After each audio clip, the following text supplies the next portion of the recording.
Hello दोस्तों, स्वागत है आपका आपके अपने यूट्यूब चैनल स्टडी विद एजे में। इसमें आज हम देखते हैं आपके कक्षा 10वीं का सामाजिक विज्ञान के कुछ महत्वपूर्ण ऑब्जेक्टिव प्रश्न जो आपकी परीक्षा के लिए बहुत ही ज़्यादा महत्वपूर्ण हो सकते हैं। परीक्षा में आने वाले बहुत ही महत्वपूर्ण प्रश्न हैं जो मैं इनको कहीं से छांट कर के लेके आया हूँ। आपकी बुक से बहुत ही महत्वपूर्ण प्रश्न निकाल कर लेकर के आया हूँ, तो इनको आप ज़रूर देखें।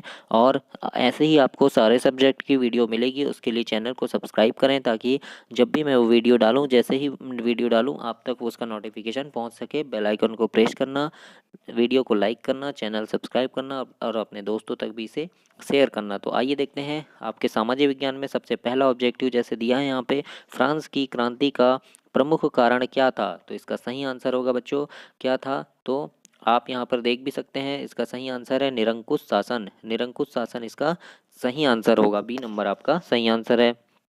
अगला प्रश्न है जैसे फ्रांस में किस शासक वंश की स्थापना वियना कांग्रेस के द्वारा की गई थी। तो आप यहाँ से देख सकते हैं, अपना अनुमान लगा सकते हैं। उसके बाद मैं आपको इसका आंसर बताऊंगा। तो दूसरे का आंसर होगा बच्चों बुर्बो वंश के द्वारा की गई थी। सी नंबर इसका सही आंसर होगा।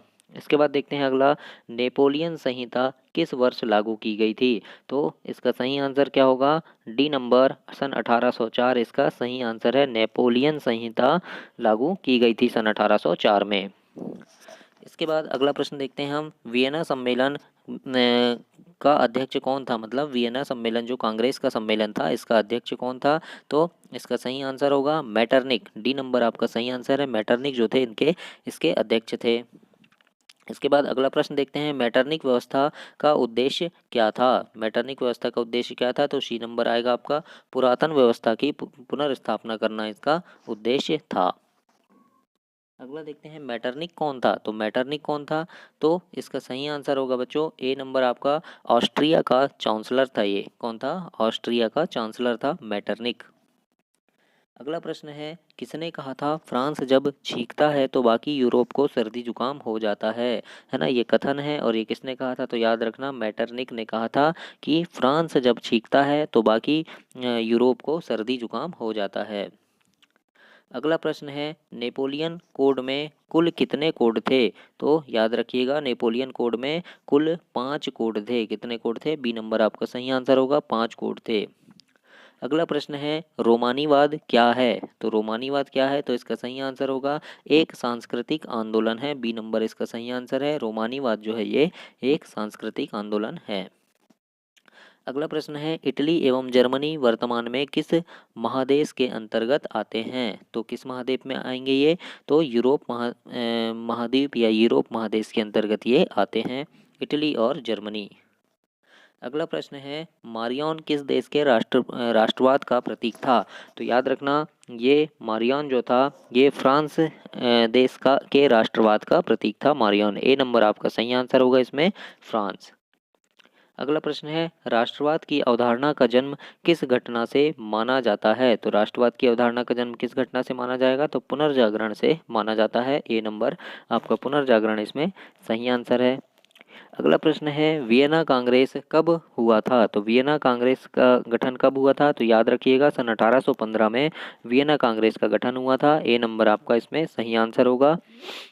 ये बहुत ही महत्वपूर्ण वैकल्पिक प्रश्न है। इनमें से ये पढ़ने से आपको बहुत ज़्यादा फायदा होगा। इसमें से 1-2 प्रश्न आपके परीक्षा में ज़रूर पूछे जाएंगे और ऐसे ही मैं और भी वीडियो लेकर आऊँगा जिनसे आपको एग्ज़ाम में आपकी हेल्प हो सके। तो आइए देखते हैं, अगला प्रश्न है यहाँ पे, सन 1830 की क्रांति के बाद फ्रांस में किस प्रकार का शासन स्थापित हुआ था। तो याद रखना, इसमें संवैधानिक राजतंत्र इसका सही आंसर होगा। संवैधानिक राजतंत्र का शासन 1830 की क्रांति के बाद फ्रांस में स्थापित हुआ था। अगला प्रश्न है, act of union act of union किस वर्ष पारित हुआ था। तो इसका सही आंसर होगा दोस्तों, सन 1707 में एक्ट ऑफ यूनियन पारित हुआ था। अगला प्रश्न है, यंग यूरोप का संस्थापक कौन था। यंग यूरोप का संस्थापक कौन था। तो इसका सही आंसर है आपका ए नंबर का, मेजिनी जो था ये यंग यूरोप का संस्थापक था। अगला प्रश्न है, इटली के एकीकरण का मसीहा कहा जाता है, किसे कहा जाता है? तो इसका सही आंसर होगा आपका मेजिनी को इटली के एकीकरण का मसीहा कहा जाता है। अगला प्रश्न आ गया, मेजिनी का संबंध किस संगठन से था? तो इनका था कार्बोनरी, है ना, कार्बोनरी संगठन से मेजिनी का संबंध था। इसमें कुल 20 प्रश्न लेकर के आया हूँ मैं आपके लिए। अगली वीडियो में फिर 20 ऐसे 20-20 करके आपके लिए कम से कम 10-12 वीडियो में लेकर के आऊँगा, सामाजिक विज्ञान के आपके पेपर में आपकी मदद हो सके इसके लिए। तो ये बहुत ही महत्वपूर्ण है दोस्तों, तो इन वीडियो को आप ज़रूर से देखना। अगला प्रश्न देखते हैं हम, किसने अपनी कूटनीति के बल पर इटली की समस्या को संपूर्ण यूरोप की समस्या बना दिया था? तो इसका सही आंसर होगा काउंट कावूर ने। ए नंबर इसका सही आंसर है। अगला देखते हैं, यंग इटली का संस्थापक कौन था? तो इसका सही आंसर क्या होगा? मेजिनी जो था, हमने पढ़ा है मेजिनी जो था ये यंग इटली का संस्थापक था। तो ये थे आपके सामाजिक विज्ञान के कुछ महत्वपूर्ण प्रश्न जो आपकी परीक्षा में पूछे जा सकते हैं। और भी ऐसी 10-12 वीडियो लेकर के आऊँगा, तो उनको देखने के लिए चैनल सब्सक्राइब करें, वीडियो को लाइक करें और अपने दोस्तों तक इसे शेयर करें। धन्यवाद।